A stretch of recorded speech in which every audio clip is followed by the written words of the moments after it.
देखते हैं पूरी बॉडी के अंदर हमारे पास जो नर्व प्लेक्सिस है वो किस किस नर्व से मिलके बना है और ब्रेन वगैरह के कौन कौन से पार्ट्स जो है इसके अंदर जॉइंट होते हैं। ठीक है, तो देखते हैं। सबसे पहले हम मिड ब्रेन की बात करेंगे, पोन्स की बात करेंगे और मेड्यूला की बात करेंगे। मेड्यूला की बात करेंगे यहाँ पे। ठीक है, तो ये तीनों मिलके क्या बनाते हैं, हमारे पास ब्रेन स्टेम बनाते हैं। ठीक है, उसके बाद अपने C8, T12, L5, S5 और CO1, मतलब इसके अंदर है सर्वाइकल जो नर्व होंगी वो 8, थोरेसिक 12, लंबर 5, सैक्रल 5 और कोक्सीजियल 1। तो ये हमारे जो वर्टिब्रल कॉलम्स होते हैं उनके बीच से नर्व्स निकलती हैं, उनका नंबर है। ठीक है, और इनका अगर टोटल करेंगे अपने तो उनकी संख्या आ जाएगी। तो यहाँ C1 लिख रहा हूँ मैं, C2, C3, C4, C5, C6, C7, C8, फिर T1, इसी तरह करके T12 हो जाएगा यहाँ तक।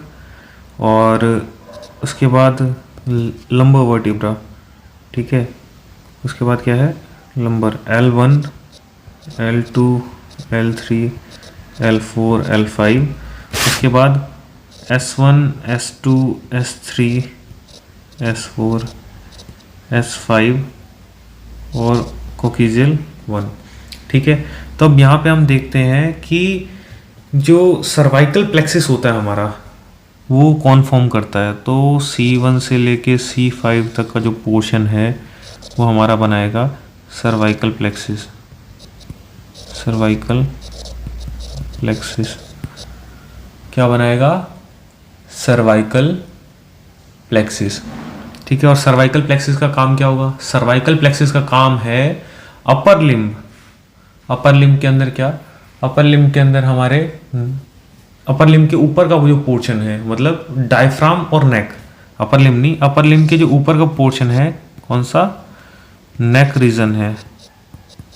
नेक रीजन है और डायफ्राम है, उस रीजन को ये कवर करता है। नेक रीजन है और डायफ्राम है। ठीक है, उस रीजन में ये नर्व की सप्लाई करेगा।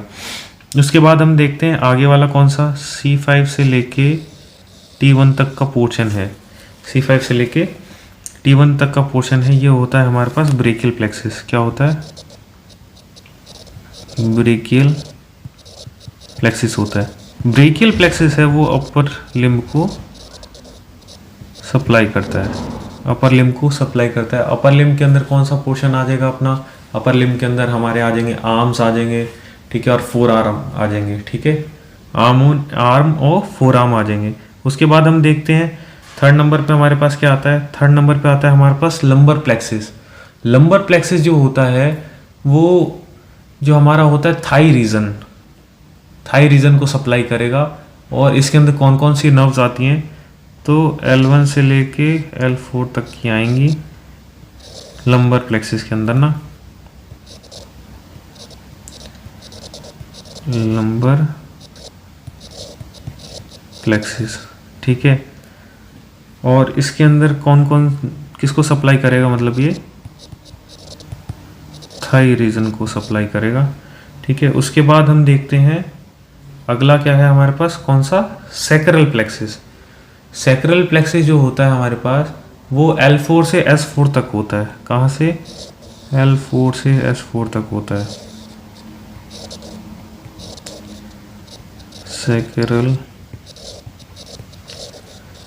सैक्रल प्लेक्सिस होता है। और ये किसको सप्लाई करेगा, ये थाई के नीचे वाला पोर्शन, मतलब लेग एंड फुट को सप्लाई करता है। ठीक है, और इससे आपको पता लग गया कि जो प्लेक्सिस होते हैं उनकी पोजीशंस कौन कौन सी होती है, उनकी आपको रूट वैल्यू, जो मोस्ट इम्पोर्टेंट चीज़ है, जो क्या है, रूट वैल्यू का यहाँ से आपको पता लग जाएगा। रूट वैल्यू क्या होगी, मतलब मैं आपसे पूछ लूँ सर्वाइकल प्लेक्सिस की अगर रूट वैल्यू क्या है, तो आप बोलोगे C1, C2, C3 और C4 और C5। C1 से लेके C5, ये सर्वाइकल प्लेक्सिस की रूट वैल्यू है।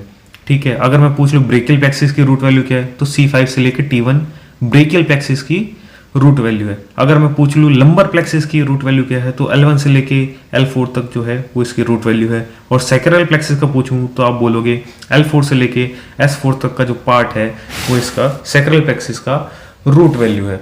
अब एक चीज़ मैं बताता हूँ, सिंपथेटिक और पैरासिम्पथेटिक नर्वस सिस्टम जो होते हैं वो यहाँ पे उसकी भी बात करेंगे थोड़ी सी हम। जो ब्रेन स्टेम है, ब्रेन स्टेम के साथ अगर आप मिला दें S2 S3 और S4, क्या S2 S3 और S4, तो ये क्रेनियोसैक्रल आउटफ्लो बनाता है। क्या बनाएगा? क्रेनियोसैक्रल आउटफ्लो। पर उसके लिए एक चीज़ और साथ में होनी चाहिए इसमें, वो क्या है? 3, 7, 9 और 10। 3, 7, 9 और 10 ये क्या है? Cranial nerve. क्रेनियल नर्व ये अगर साथ होंगी तो ये पूरा जो है, ये पूरा वाला पोर्शन ये बनाएगा क्रेनियो सैक्रल आउटफ्लो। लेकिन अगर यहाँ पे ब्रेन स्टेम और S2 S3 और S4 को ही सिर्फ देखें तो ये वाला पोर्शन हमारा, ये वाला पोर्शन पैरासिम्पथेटिक नर्वस सिस्टम बनाता है। PSNS पैरासिम्पथेटिक नर्वस सिस्टम बनाएगा। ठीक है, समझे? वापिस से बताता हूँ। ब्रेन स्टेम S2 S3 और S4 कौन कौन सा? ये वाला है S2 S3 और S4। ब्रेन स्टेम के साथ S2 S3 और S4 आ गया तो ये क्या बनाएगा? Parasympathetic nervous system. लेकिन अगर इसके साथ क्रेनियल नर्व्स आ गई, 3rd 7th 9th और 10th, 3rd 7th 9th और 10th। 3rd कौन सी है? ऑक्यूलोमोटर। 7th कौन सी है? फेशियल। 9th कौन सी है? ग्लोसोफेरेंजियल। और उसके बाद 10th कौन सी है? वेगस। अगर ये 4 आ गई तो क्रेनियोसैक्रल आउटफ्लो बना देंगी। समझे? उसके बाद हम देखते हैं यहाँ पे एक आउटफ्लो और होता है, और एक बोले तो पैरासिम्पथेटिक नर्वस सिस्टम आ गया तो यहाँ पे सिंपथेटिक नर्वस सिस्टम भी होना चाहिए, है ना? तो T1 से लेके जो हमारा L2 तक का पार्ट है, T1 से लेके L2 तक का पोर्शन है, T1 से लेके L2 तक का पोर्शन है ये वाला। ठीक है, T1 से लेके L2 तक का पोर्शन है जिसमें T1 से लेके T12 तक पूरा पोर्शन आ जाएगा और L1 L2, तो ये बनाएगा sympathetic nervous system. Sympathetic nervous system बनाता है। और इसी को हम क्या कहते हैं? इसी को हम कहते हैं थोरैको डोर्सल आउटफ्लो। क्या? Thoracodorsal outflow. सॉरी यहाँ मिस्टेक है, थोरैको डोर्सल नहीं, थोरैको लंबर। थोरैको लंबर। यहाँ क्रेनियोसैक्रल हो गया तो यहाँ क्या आएगा? थोरैको और लंबर। सीधी सी बात है, यहाँ पे क्या हो गया? क्रेनियोसैक्रल। उसके बाद बचा पोर्शन कौन सा हो गया? थोरैक्स वाला और लंबर, थोरैको लंबर। ठीक है, तो इससे आपको मोटा मोटा आइडिया लग जाएगा कि प्लेक्सिस क्या होते हैं, कितने टाइप के होते हैं। तो अगर यूनिवर्सिटी के अंदर क्वेश्चन आता है हमारा 5 मार्क्स का, ठीक है, यूनिवर्सिटी एग्ज़ाम के अंदर 5 मार्क्स का क्वेश्चन आता है, तो सबसे पहले आपको नर्व प्लेक्सिस लिखना है। इसी तरह जो ये मिड ब्रेन पोन्स मेड्यूला करके पूरा का पूरा बताना है। ठीक है, इसमें आपका 1 पेज भर जाएगा लगभग।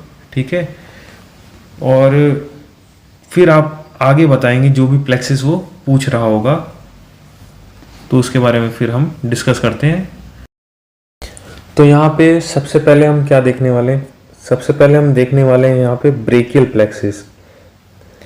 कौन सा हम देखने वाले हैं? सबसे पहले यहाँ पे ब्रेकियल प्लेक्सिस। ब्रेकियल प्लेक्सिस नाम किस लिए पड़ा? क्योंकि ये जो ब्रेकियम पार्ट है, इस जो बोलते हैं अपने आर्म वाला पोर्शन, ठीक है, उसको सप्लाई करेगा। मेनली अपर लिम्ब को सप्लाई करता है ना, इसलिए क्या पढ़ने जा रहे हैं? ब्रेकियल प्लेक्सिस, ब्रेकियल प्लेक्सिस हम यहाँ पे पढ़ने जा रहे हैं। ठीक है, ब्रेकियल प्लेक्सिस कौन सा पोर्शन है जिसको सप्लाई करेगा? मेनली आर्म वाला पोर्शन है अपर लिम्ब का, उसको सप्लाई करता है, इस कारण इसको ब्रेकियल कहते हैं। ठीक है, कोई भी प्लेक्सिस हो वो किससे मिलके बना होता है मैं आपको बताता हूँ। यहाँ पे देखेंगे हम, वो RTD-CB root, trunk, division, cord और ब्रांच से मिलके बना होता है। और ब्रेकियल प्लेक्सिस के लिए इसकी ट्रिक है 5-3-6-3-5। मतलब जो हमारे पास यहाँ पे होगी रूट्स होंगी वो हमारे पास 5 होंगी, जो कि मैंने आपको पिछले स्लाइड्स के अंदर बताया है। जो ट्रंक होगा,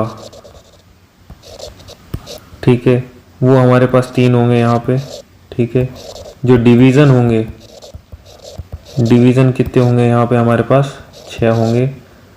उसके बाद कोड, कोड कितने होंगे? 3 कोड्स होंगे। और फिर आएगा ब्रांचेस, ब्रांचेस कितनी होंगी? 5 ब्रांचेस होंगी इसकी। ठीक है, अब रूट्स के बारे में तो मैंने बता ही दिया था। कहाँ से क्या, अगर कोई पूछ ले इसकी रूट वैल्यू क्या है, रूट वैल्यू क्या बताओगे? रूट वैल्यू है इसकी C5 से लेके T1। अब इसके बीच में क्या है? C5, C6, C7, C8 और T1, तो ये पूरा का पूरा आएगा। उसके बाद ट्रंक, ट्रंक के बारे में क्या बताओगे? ट्रंक होता है इसके अंदर अपर, मिडल और लोअर। क्या होता है? अपर, मिडल और लोअर ट्रंक होता है। ठीक है, उसके बाद डिवीज़न क्या होते हैं? डिवीज़न हर एक ट्रंक को 2 पार्ट्स में बांट देगा, एंटीरियर और पोस्टीरियर, ये इसका डिवीज़न हो गया। ठीक है, उसके बाद कोड्स होंगे और फिर ब्रांचेज होंगी।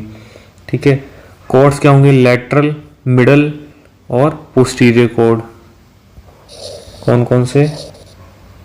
3 कोड होंगे ना, लैटरल,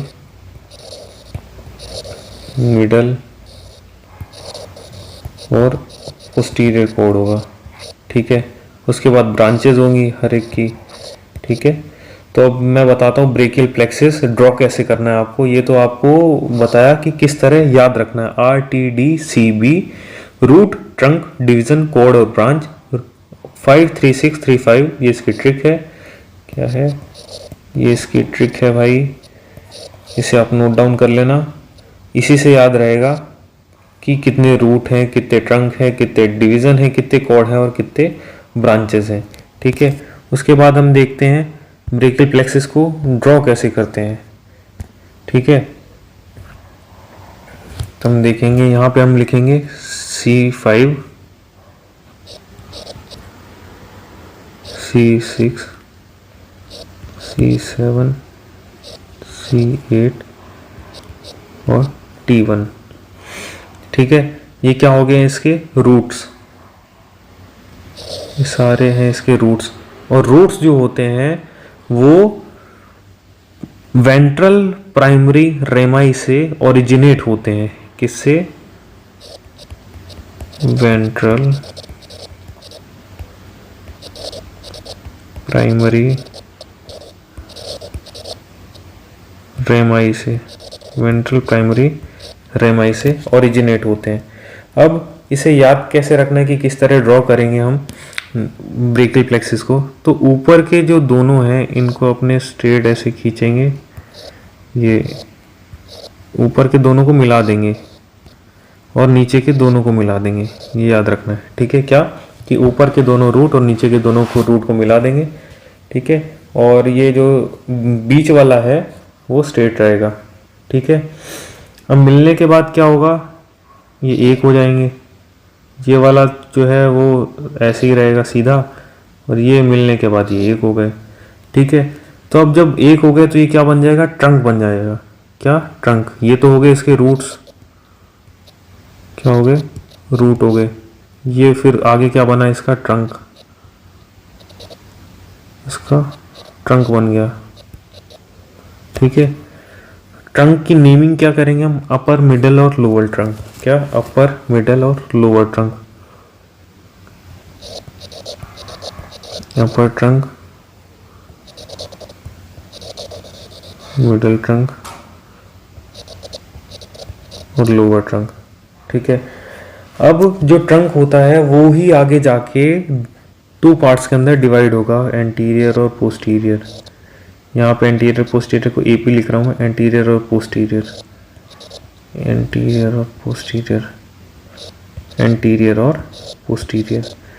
अब अपने को आगे कैसे ध्यान रखना है, अब अपर और मिडल का एंटीरियर जो होगा वो जुड़ जाएगा, अपर और मिडल का एंटीरियर जुड़ गया।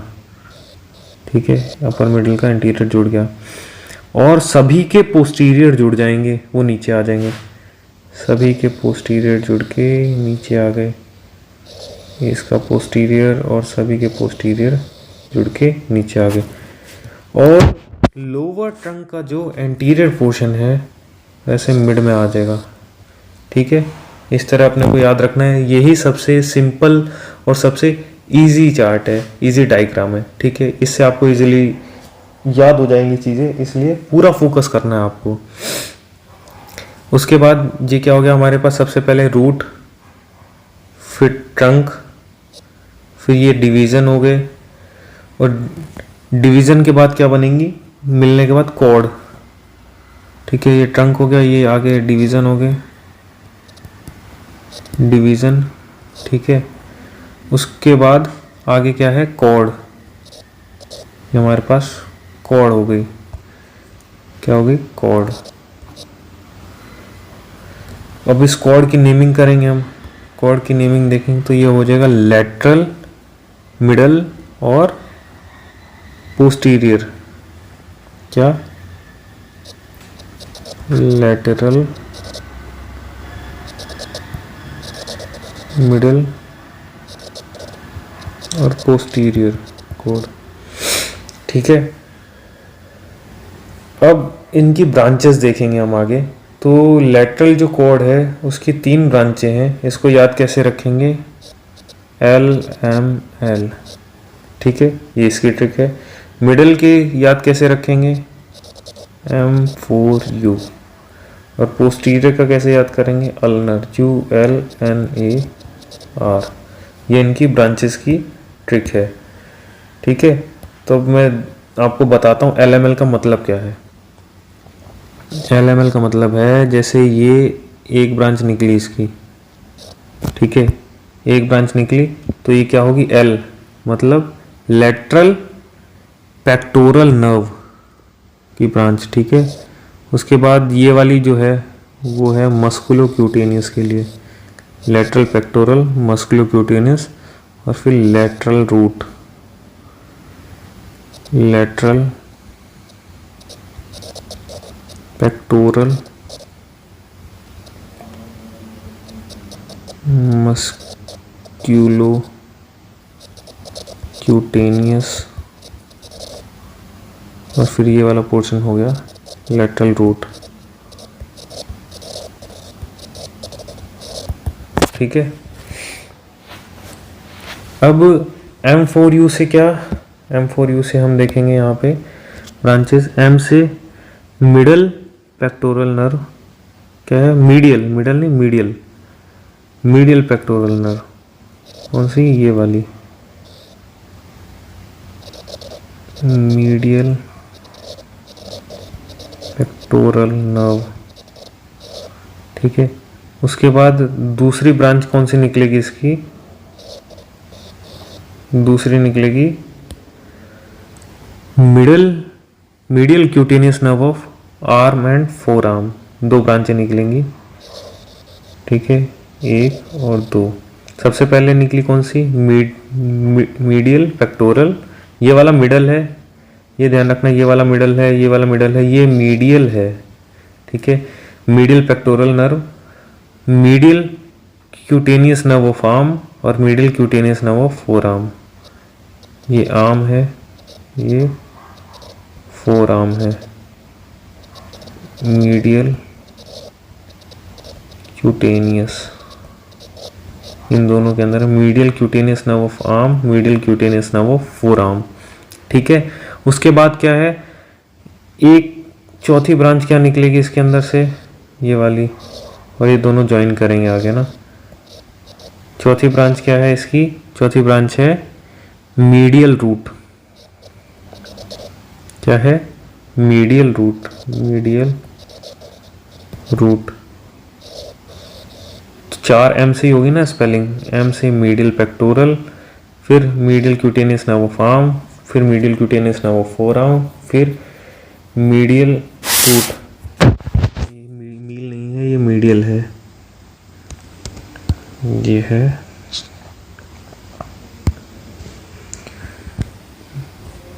ये है मीडियल रूट।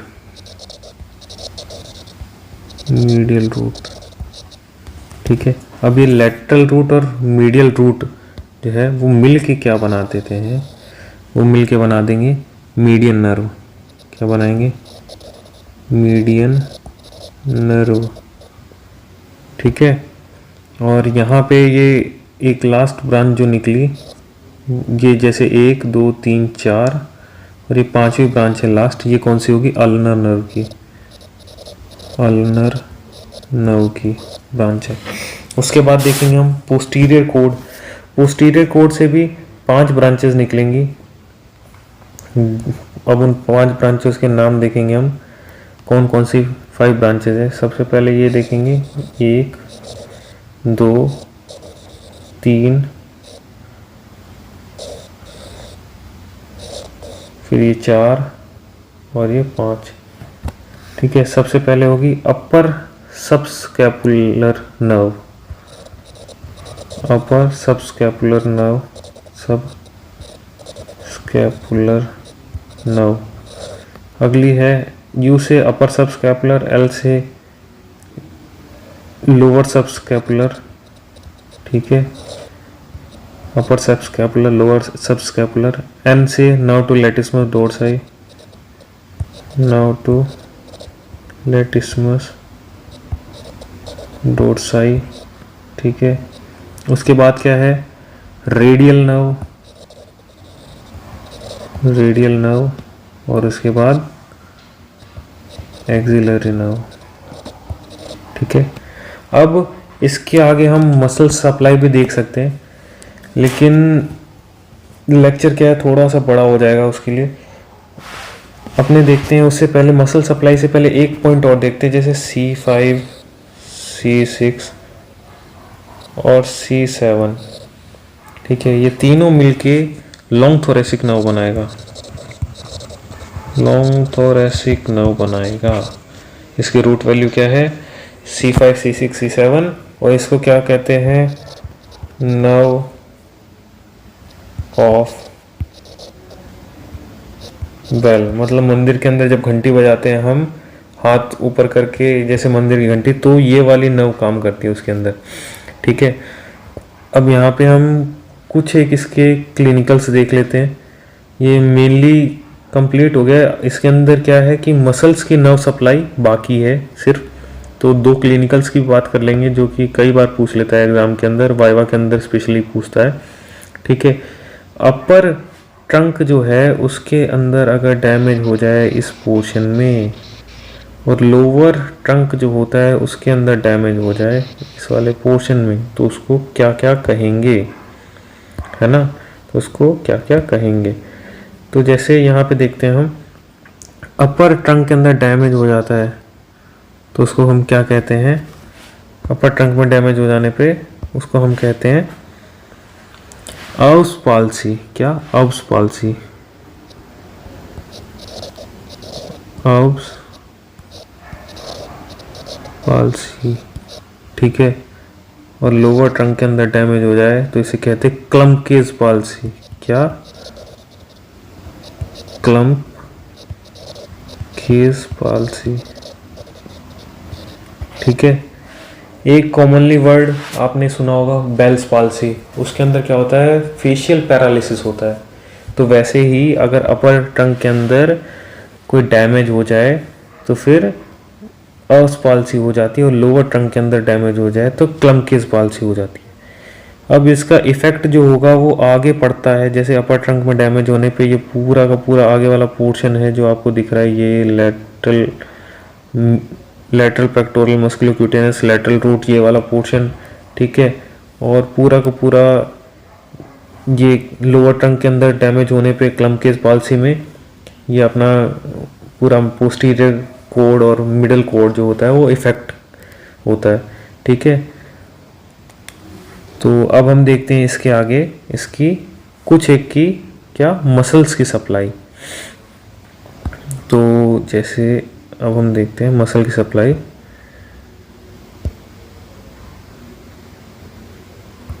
ठीक है, तो लेटरल पेक्टोरल है ये वाली और मीडियल पेक्टोरल है, ये दोनों मिल के पेक्टोरलिस मेजर और माइनर को सप्लाई करेंगे। किसको? पेक्टोरलिस। मेरे पास यहाँ जगह नहीं है लिखने के लिए, बीच में नहीं लिखना आपको, साइड में लिख देना एरो लगा के। पेक्टोरलिस मेजर एंड माइनर को सप्लाई करेगी, ठीक है। उसके बाद हम देखते हैं यहाँ पे मस्कुलोक्यूटेनियस, ये है मस्कुलोक्यूटेनियस जो है यहाँ पे किस किस को? कोरेको ब्रेकियलिस और बाइसेप ब्रेकाई। कोरेको ब्रेकियलिस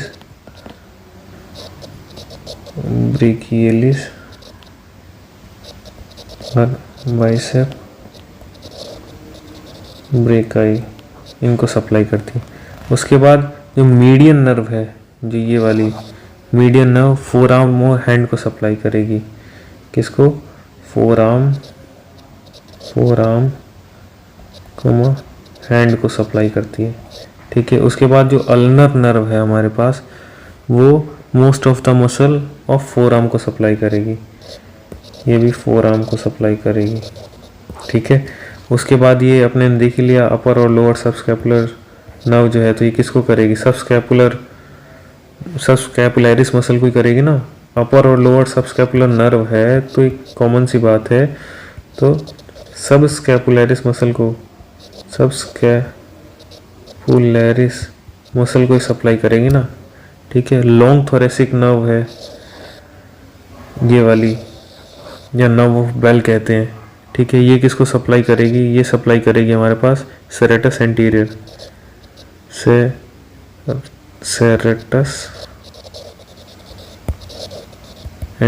को।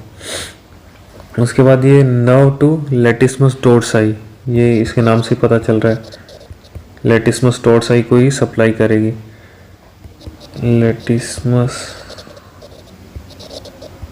डोर्साई को ही सप्लाई करती है, ठीक है।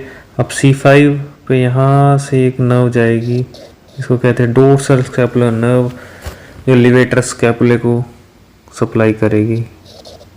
डोर्सल स्कैपुलर नर्व जो है ये किसको?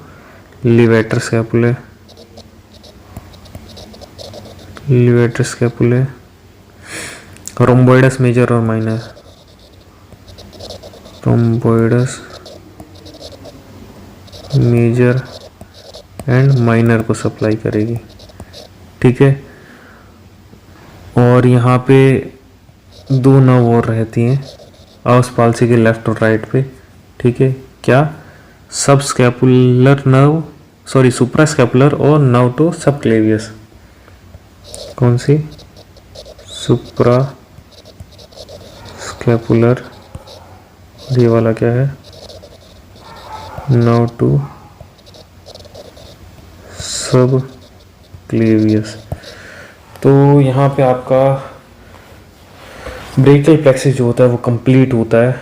तो आपको इतना सब कुछ लिख के आना पड़ेगा यूनिवर्सिटी एग्ज़ाम के अंदर, और इसको बकायदा पॉइंट वाइज भी लिखना पड़ेगा, ठीक है। जैसे कि रूट क्या है, ट्रंक क्या है, डिवीज़न क्या है, कोड क्या है और फिर ब्रांचेस क्या है। उसके बाद आपको अप्लाइड एस्पेक्ट भी लिखना पड़ेगा, जब जाके एग्जामिनर आपको पूरे मार्क्स देगा, नहीं तो भूल जाना कि ऐसा कुछ होने वाला है, ठीक है।